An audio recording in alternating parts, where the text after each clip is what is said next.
जय श्री शामलिया सेठ। मैं मीनाक्षी MBA स्पिरिचुअलिटी में आपका स्वागत करती हूँ।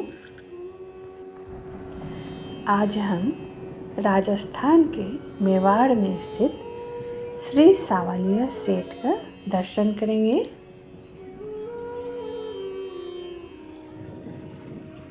यहाँ तक पहुँचने के लिए आप वायु मार्ग या रेल मार्ग से उदयपुर आ सकते हैं और बाय रोड आप उदयपुर से आराम से आ जाएंगे। शामलिया सेठ मंदिर श्री कृष्ण जी को समर्पित है। कृष्ण जी का एक नाम शामलिया सेठ भी है। शामलिया सेठ जी का एक बहुत ही रोचक कथा है। ये बात उन दिनों की है जब मीराबाई के पति का देहांत हो चुका था और वो महल में ही रह के भजन कर रही थी। उस समय दयाराम नाम के साधु की जमात के पास 4 विग्रह था। जमात साधु की टोली को बोलते हैं, जिसमें कि बड़ी संख्या में साधु एक साथ एक जगह से दूसरी जगह भ्रमण करते हैं। जगह जगह घूमकर भजन कीर्तन और कथा आदि करते हैं और इस तरह वो अपने सनातन धर्म का प्रचार भी करते थे। क्रूर विदेशी आक्रांताओं से अपने सनातन धर्म को बचाने में इन साधुओं की जमात का बहुत बड़ा हाथ है।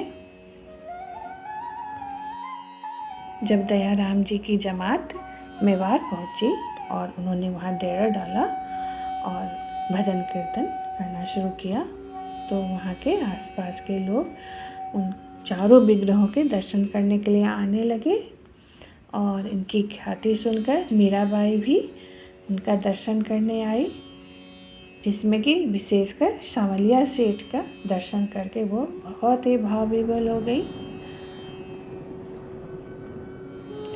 इस प्रकार जमात वहाँ काफ़ी दिनों तक रुका रहा। जब औरंगजेब की क्रूर सेना मेवाड़ पहुँची तो दयाराम जी की जमात इन चारों विग्रहों को बचाने के लिए वहाँ से निकल पड़े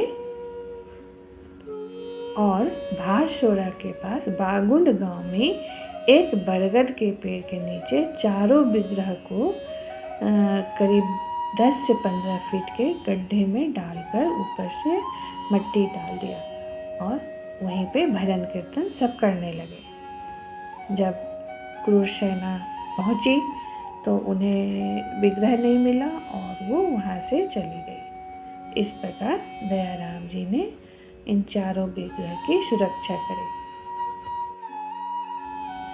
कालांतर में जब दयाराम जी ने भी शरीर छोड़ दिया और धीरे धीरे उनके और शिष्य भी वहाँ से चले गए। काफ़ी समय बीतने के बाद 1840 में मांडफिया ग्राम निवासी भोली राम को एक सपना आता है कि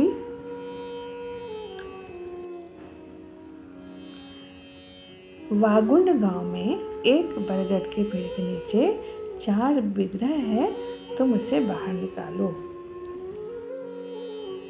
भोली राम जी अन्य ग्राम वासियों को लेकर वहां पहुंचे और उन्होंने गड्ढा जब किया तो 10 से 15 फीट के नीचे 4 विग्रह निकल आया। उसमें से एक विग्रह निकालते समय टूट गया तो उसे तो वहीं गड्ढा में ही मिट्टी के अंदर डाल दिया गया और एक विग्रह वहाँ वागुंड गांव के प्रगट स्थल पर स्थापित किया गया और दूसरी विग्रह भारशोरा गांव में स्थापित किया गया और तीसरी विग्रह मांडफिया ग्राम में ही भोली राम के घर में विराजमान किया गया। और समय के साथ साथ भक्तों की भीड़ को देखते हुए मंदिर का विकास होता रहा। पहले तो एक छोटी सी कच्ची मंदिर में उनको स्थापित किया गया और उसके बाद फिर एक काफ़ी भक्तों की भीड़ को देखते हुए एक बड़ी सी पक्की मंदिर बनाई गई। लेकिन समय के साथ साथ भक्तों की भीड़ बढ़ता ही गया और मंदिर का एक बहुत ही विस्तृत स्वरूप आज हमें देखने को मिलता है। श्री सांवलिया सेठ जी में वर्ष भर धार्मिक उत्सव का आयोजन किया जाता है। जन्माष्टमी, एकादशी, 3 दिवसीय विशाल मेला, जल झूलनी, अन्नकूट, देव उठनी, निर्जला एकादशी, होली, शरद पूर्णिमा, दीपावली आदि का आयोजन बहुत ही धूमधाम से हर्षोल्लास के साथ किया जाता है। हर माह के कृष्ण चतुर्दशी को सांवलिया सेठ का भंडार दान पेटी खोला जाता है तथा हर माह के अमावस्या को महाप्रसाद का आयोजन किया जाता है। मंदिर की आय की राशि मंदिर निर्माण के साथ साथ विभिन्न सामाजिक और जन कल्याण हेतु भी खर्च किया जाता है, जिसमें कि कई स्कूल, हॉस्पिटल, नेत्र शल्य चिकित्सा केंद्र और आर्थिक रूप से पिछड़े लोगों को आर्थिक सहायता की जाती है। गौ सेवा पर भी बड़ी राशि खर्च की जाती है। सांवलिया सेठ के साथ भक्त एक बिल्कुल ही अलग रिश्ता बनाते हैं। यहाँ भक्त सांवलिया सेठ को बिजनेस में अपना पार्टनर बनाते हैं और जिसके बदले उन्हें कई गुना ज़्यादा लाभ मिलता है और बाद में वो सांवलिया सेठ का जो हिस्सा जो उन्होंने मानसिक रूप से अपनी इच्छा के अनुसार वो सोचते हैं कि हमें इतना परसेंटेज सांवलिया सेठ को देना है, जो कि 2%, 5%, 10%, 20% कुछ भी हो सकता है, उनकी भक्तों की मर्जी है उनकी, तो वो मंदिर में दान कर देते हैं। महीने में एक दिन जब सांवलिया सेठ की चढ़ावे की गिनती होती है तो उसमें विदेशी करेंसी भी बहुत बड़ी मात्रा में मिलती है। इसके साथ ही आज का दर्शन यहाँ समाप्त होता है। आशा है आपको भी दर्शन करके बहुत आनंद आया होगा। हमने भी सांवलिया सेठ के मंदिर में बहुत आनंद किए।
और आगे भी हमारे साथ दर्शन करने के लिए please like, share and subscribe